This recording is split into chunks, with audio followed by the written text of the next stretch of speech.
상 21장 말씀을 한 절씩 교독으로 봉독토록 하겠습니다. 제가 먼저 보겠습니다. 다윗이 노베 가서 제사장 아히멜렉에게 이르니 아히멜렉이 떨며 다윗을 영접하여 그에게 이르되 어찌하여 내가 홀로 있고 함께하는 자가 아무도 없느냐 하니 다윗이 제사장 아히멜렉에게 이르되 왕이 내게 이를 명하고 이르기 내가 너를 보내는 것과 내게 명령하는 일은 아무것도 사람에게 알리지 말라 하시기로 내가 나의 소년들을 이러한 곳으로 오라고 말하였나이다. 이제 당신의 수중에 무엇이 있나이까? 떡 5덩이나 무엇이나 있는 대로 내 손에 주소서 하니 제사장이 다윗에게 대답하여 이르되 보통 떡은 내 수중에 없으나 거룩한 떡은 있나니 그 소년들이 여자를 가까이만 하지 아니하여 주리라 하는지라. 다윗이 제사장에게 대답하여 이르되 우리가 참으로 3일 동안이나 여자를 가까이 하지 아니하였나이다. 내가 떠난 길이 보통 여행이라도 소년들의 그릇이 성결하겠거든 하물며 오늘 그들의 그릇이 성결하지 아니하겠나이까 하매 제사장이 그 거룩한 떡을 주었으니 거기는 물려낸 떡밖에 없었음이라. 이 떡은 더운 떡을 드리는 날에 물려낸 것이더라. 그날에 사울의 신하 한 사람이 여호와 앞에 머물러 있었는데 그는 도액이라 이름하는 에돔 사람이요 사울의 목자장이었더라. 다윗이 아히멜렉에게 이르 여기 당신의 수중에 창이나 칼이 없으나이까? 왕이 일이 급함으로 내가 내 칼과 무기를 가져가지 못하였나이다 하니 제사장이 이르되 내가 엘라 골짜기에서 죽인 블레셋 사람 골리앗의 칼이 보자기에 쌓여 에봇 뒤에 있으니 내가 그것을 가져가려거든 가지려거든 가지라. 여기는 그것밖에 다른 것이 없느니라 하는지라. 다윗이 이르되 그 같은 것이 또 없나니 내게 주소서 하더라. 그날에 다윗이 사울을 두려워하여 일어나 도망하여 가드 왕 아기스에게로 가니 아기스의 신하들이 아기스에게 말하되 이는 그 땅의 왕 다윗이 아니니까 무리가 춤추며 이 사람이 이를 노래하여 이르되 사울이 죽인 자는 천천히요 다윗은 만만이로다 하지 아니하였나이까 한지라. 다윗이 이 말을 그의 마음에 두고 가드 왕 아기스를 심히 두려워하여 그들 앞에서 그의 행동을 변하여 미친 체하고 대문짝에 그적거리며 침을 수염에 흘리매 아기스 그 신하 이르되 너희도 보거니와 이 사람이 미치광이로다. 어찌하여 그를 내게로 데려왔느냐. 우리 함께 보겠습니다. 내가 미치광이 내 앞에서 미친 짓을 하게 하느냐. 이 자가 어찌 내 집에 들어오겠느냐 하니라. 아멘. 오늘도 이 새벽에 말씀이 육신이 되어 이 땅 가운데 오신 예수 그리스도, 그 말씀을 통해 예수 그리스도를 만나며 이 귀한 날 우리가 혼자의 힘으로 살아가는 것이 아니라 예수 그리스도와 아름다운 동행을 이어나가는 저 우리 모든 성도님들이 되시기를 주님의 이름으로 축복하고 축원드립니다. 오늘 이 사무엘상 21장 말씀을 통해 받은 은혜를 함께 나누기를 원합니다. 인생에 굴곡이 있는 것 같습니다. 인생이 흥할 때가 있다면 인생의 내리막길도 있는 것이죠. 그러나 우리가 흥할 때든지 내리막길을 걸어갈 때든지 우리가 방금 고백했던 이 찬송가 438장의 찬양처럼 우리가 궁궐에 있을 때든지 초막에 있을 때든지 우리 가운데 하나님이 함께 하시는 은혜의 역사가 있다면 그 어디나 참된 평안의 장소요 하나님께서 나를 이끄시는 은혜의 장소가 될 줄로 믿습니다. 다윗의 인생도 그렇습니다. 얼마 전까지 사울과 함께 먹고 마시던 이 궁궐에서의 삶이 있었지 않겠습니까?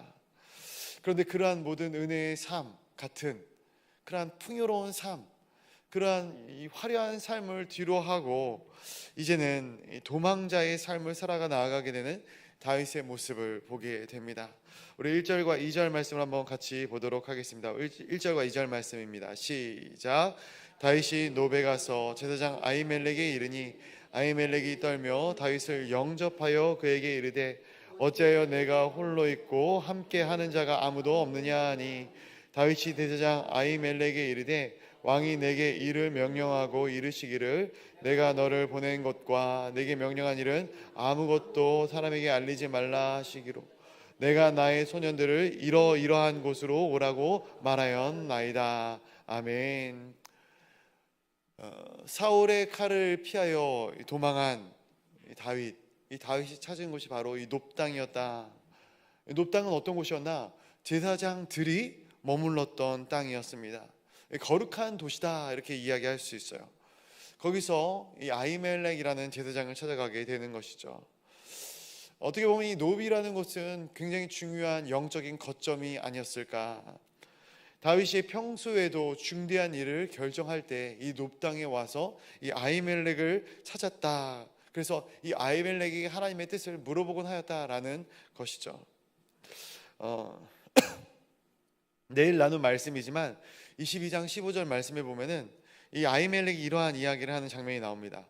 내가 그를 위하여 하나님께 물은 것이 오늘이 처음이니까 결단코 아니니이다. 이게 무슨 말입니까? 어떤 이 영적인 또 하나님과의 소통이 필요할 때 다윗이 끊임없이 이곳을 찾아와서 하나님께 물었다라는 거예요. 오늘 본문 말씀에서 이어 22장까지 이어지는 사건의 시작이 되는 말씀인 것이죠. 이 아히멜렉 제사장이 다윗에게 묻습니다. 왜 함께하는 자가 아무도 없느냐? 그 말에 다윗이 대답하죠. 왕이 자신에게 은밀한 임무를 맡겼다라는 거예요. 과연 사울이 다윗에게 은밀한 임무를 맡겼는가? 아니죠. 어떻게 보면 이 본문 말씀을 통해서 위기의 순간, 두려움의 순간에 제사장 앞에서, 하나님 앞에서 거짓을 말하는 다윗의 모습을 보게 됩니다. 다윗은 하나님 앞에 신실했던 인물입니다. 그러나 오늘 이 거짓으로 자신을 포장하고 있는 것이죠. 이 거짓으로 자신을 보호하고자 하는 것이에요. 어떻게 보면 이것이 선의의 거짓말이다 이야기할 수도 있어요. 그런데 선의의 거짓말도 마찬가지로 죄가 됩니다. 성경 속의 믿음의 인물들을 우리가 볼 때도 그렇지만 우리의 삶 가운데 저 사람은 정말로 신실하다, 저 사람은 법 없이도 살 수 있을 것 같다 라고 이야기하는 인물들조차도 죄 중에 거하는 자들입니다. 죄인들이죠. 넘어지고 무너지는 경우들을 보게 됩니다. 문제는 그러한 것들을 바라보면서 우리가 시험에 들고 어떻게 저 사람이 저럴 수 있는가, 이러한 배신감을 느끼게 된다라는 것이죠. 그러나 성경의 수많은 신실한 인물도 마찬가지고 우리가 신앙적으로 본받을 사람도 마찬가지고 이들이 완벽한 사람이 아니다라는 거예요. 때때로 영적인 리더의 자리로 영적으로 완벽을 추구해야 하는 자리에 서 있는 사람들이 넘어질 때 그들을 보면서 안타까운 마음이 있지만 우리가 한편으로는 생각해야 될 것이 저들도 하나님의 긍휼하심이 필요한 자들이구나 라는 것을 우리가 늘 생각하며 기도해야 하는 것이죠. 비난과 비판보다는 기도가 필요합니다. 이 다윗이 아히멜렉에게 무엇을 요구하는가? 3절 말씀도 한번 같이 보도록 하겠습니다. 3절입니다. 시작. 이제 당신의 수중에 무엇이 있나이까? 떡 5덩이나 무엇이나 있는 대로 내 손에 주소서 하니. 다윗이 사울을 피해 도망하면서 배가 줄이었을 것입니다. 배고픈 다윗이 아히멜렉에게 먹을 것을 요청하는 거예요. 그때 또 아히멜렉이 다윗에게 무엇을 얘기하는가? 거룩한 떡만이 있다. 진설병이라고 이야기하는 하나님께 드려지는 이 귀한 떡, 원래는 이 제사장만이 먹을 수 있는 그 떡만이 이 아히멜렉의 수중에 있다라고 이야기하는 것이죠. 그러나 이 다윗이 이야기합니다. 자신은 부정을 멀리했다. 그러면서 그 진설병을 나에게 내어줄 것을 요청하고 있는 것이죠. 다윗과 함께한 이 소년들까지도 이 부정한 것과 멀다라는 것을 확인한 후에 이 아히멜렉이 그 진설병을 다윗에게 내어줍니다. 근데 이 장면이 신약 성경에 와서 어떠한 장면과 이어지는지 아십니까? 마태복음 12장에 나오는 이 안식일 논쟁 중에서 예수님께서 인용하시는 장면, 이 사람의 생명이 제도보다 귀하다라는 이 장면 가운데 사용이 되어집니다. 즉 하나님께서 원하시는 것, 하나님께서 진정으로 바라시는 것이 무엇인가? 그것은 형식적인 제사가 아니라 긍휼이다라는 거예요. 그러니까 이 아히멜렉이 진설병을 다윗에게 주었던 것, 이것을 안식일 논쟁 가운데 끌어 사용하시면서 안식일에 먹고 마시는 것, 이 거룩한 것, 이 밀 이삭을 까불어서 제자들이 먹는 것, 그런 것들을 이 바리새인들이 비난하지 않습니까?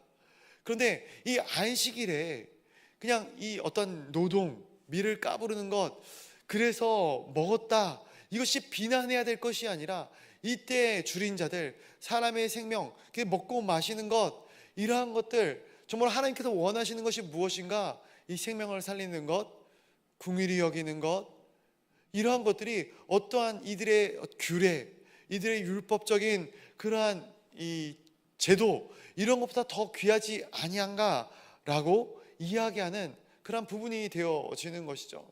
즉, 이 아히멜렉이 다윗에게 진서병을 내어준 것이 하나님 보시기에 옳았다라는 것을 이야기하고 있는 거예요. 근데 여기서 그치지 않고 더 나아가서 다윗이 아히멜렉에게 골리앗의 칼을 얻어가는 장면까지도 본문 가운데 그려지고 있어요. 우리 9절 말씀 한번 같이 보도록 하겠습니다. 9절 한번 같이 보겠습니다. 시작.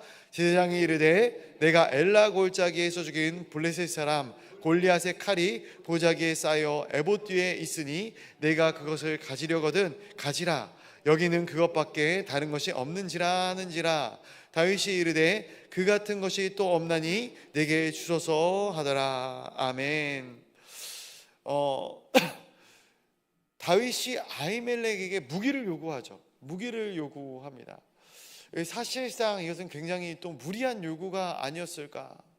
또 후일에 어떻게 보면은 이 일로 인하여서 이 아히멜렉과 거기에 있는 가족들이 다 죽게 되는 그러한 장면들도 그려지는 것 아니겠습니까? 그런데 다윗이 요구하고 다윗이 골리앗의 칼을 얻게 되는 장면이 그려집니다. 근데 이 장면이 참 아이러니하지 않은가 생각을 해봅니다. 왜냐하면 다윗이 골리앗을 무엇으로 무너뜨렸습니까? 물맷돌로 무너뜨렸습니다.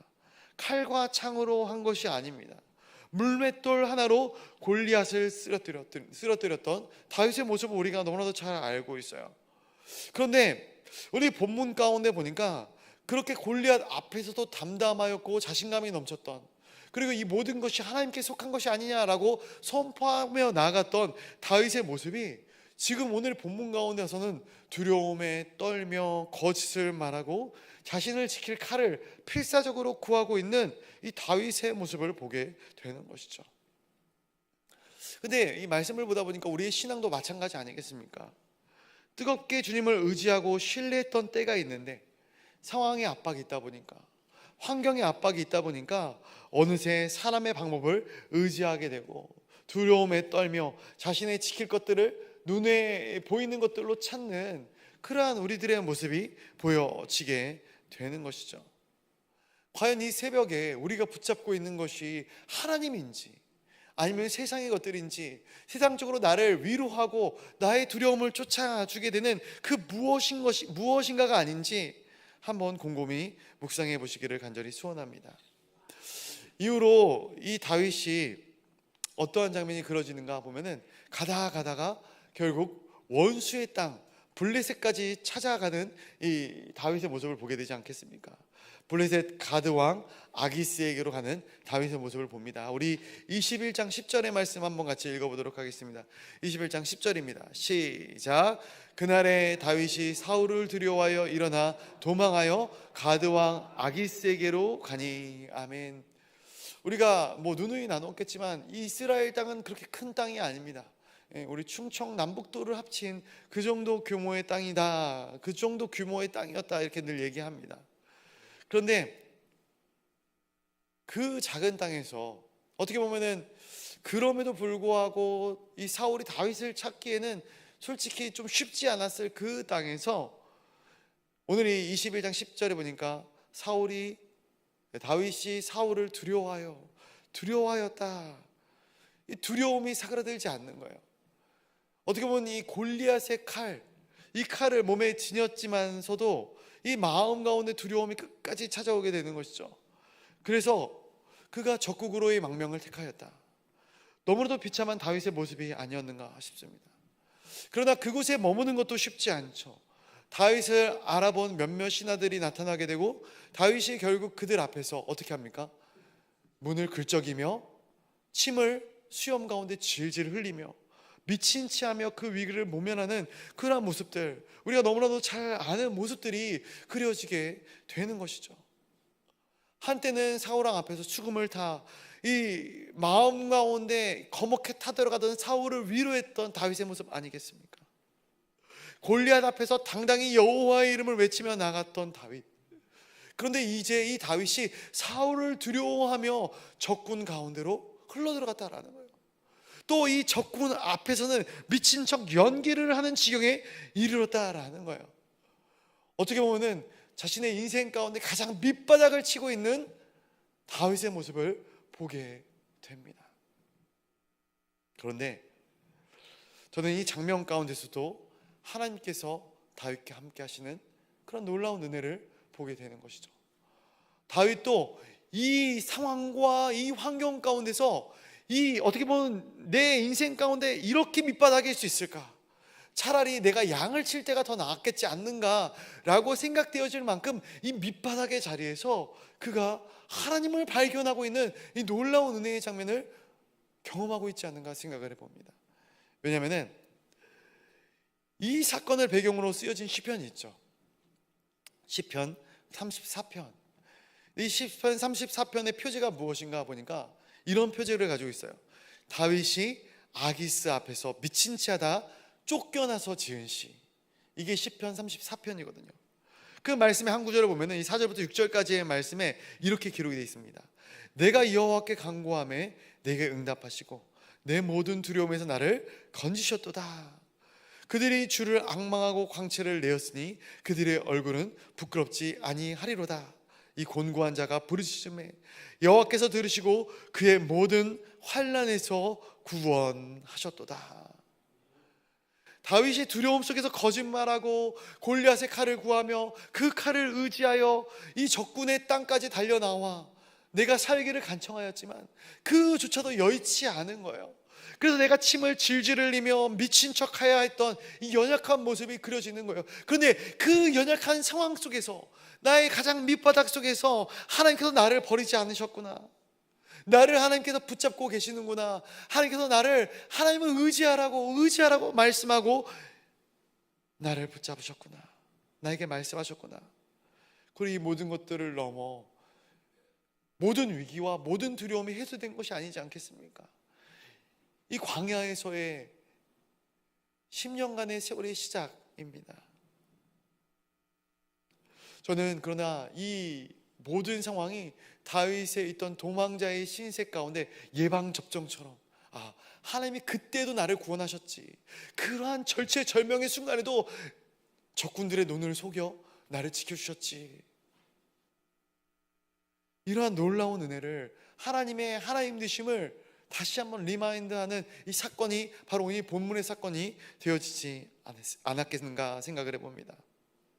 때때로 우리의 삶이 참 공고하다, 쉽지 않다 생각되어지는 순간들이 있습니다.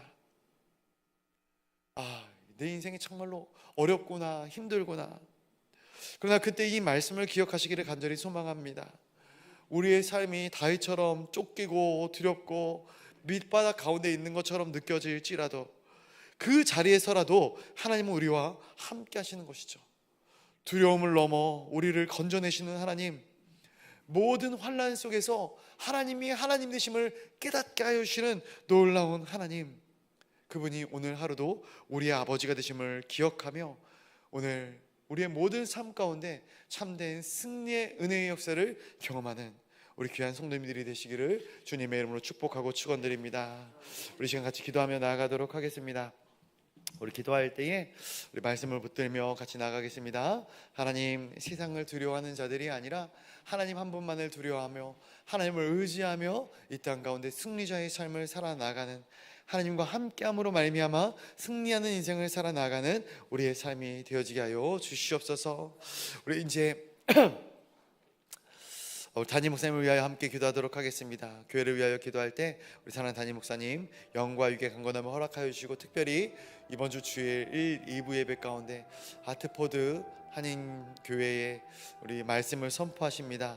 우리 담임 목사님 말씀 준비의 모든 과정 가운데 함께하여 주시고 말씀을 전하는 순간순간 가운데 함께하여 주시어서 말씀 가운데 은혜와 성령의 충만한 능력의 역사를 허락하여 주시옵소서.